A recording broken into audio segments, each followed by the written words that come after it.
This is the speaking test of International English Language Testing System taking place on 30th of December at Mullik English Academy.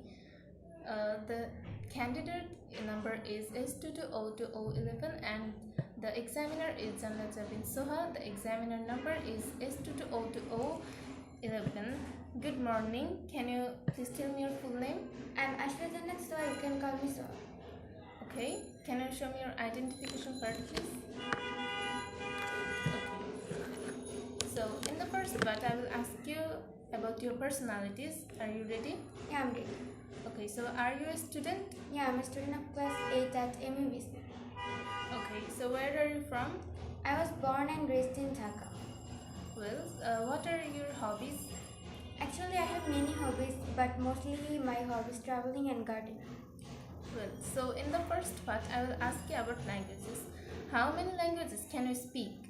I can speak two different languages, and they are Bangla and English. Bangla is my first language and English is my second language. Mostly, I can speak Bangla and English fluently. Well, so how useful will English be to you in future? Actually, English is spoken all over the world. There is no doubt that English is going to be very useful for me, especially in regards with better career opportunity and communication.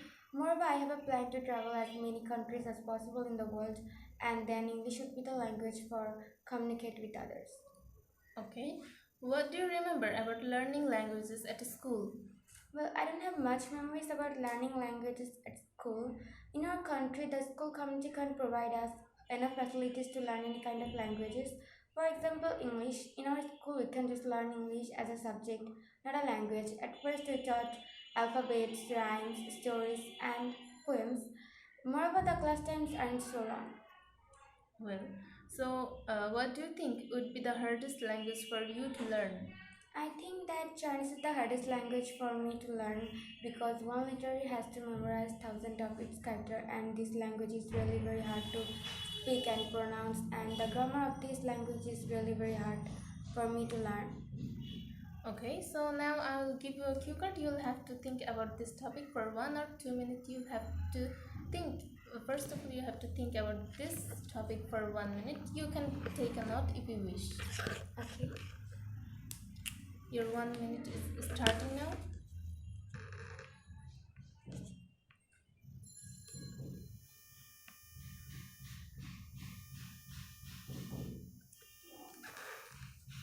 Okay.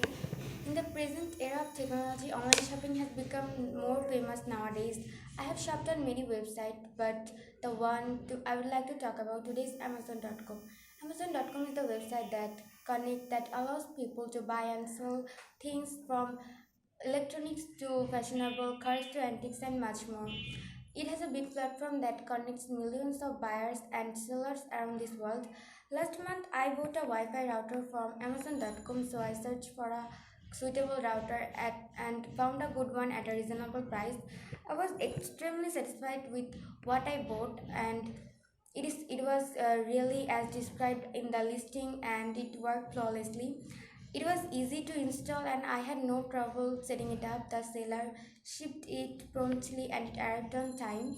What I really liked about Amazon.com that the website was actually allows allows customers to personalize and filter the product information based on the customer's taste and preferences. Besides, I was impressed with the way the website managed to organize the navigational pages. Okay. Can you give me the keyboard back, please? So now I will ask you about shopping online.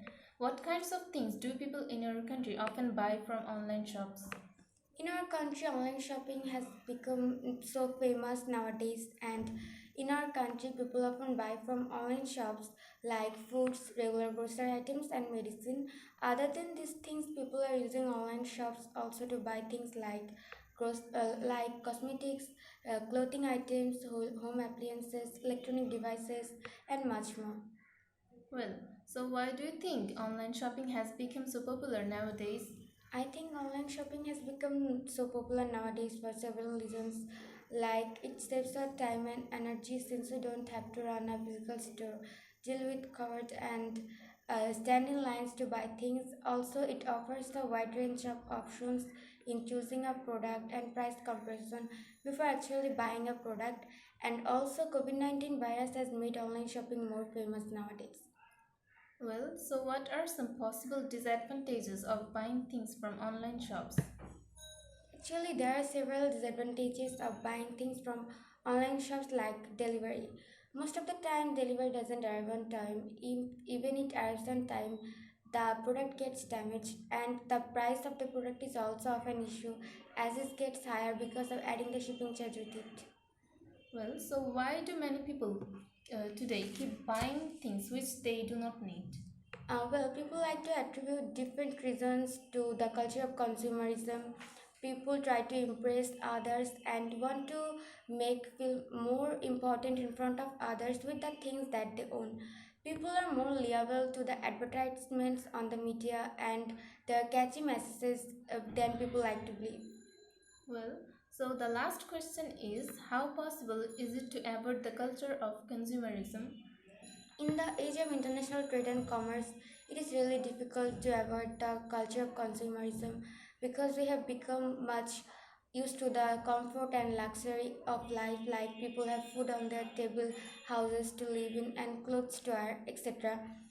We have to have become some kinds of genuine hopes to survive this world. The culture of consumerism does just that. Well, so this is the end of our IELTS exam. Thank you. Thank you.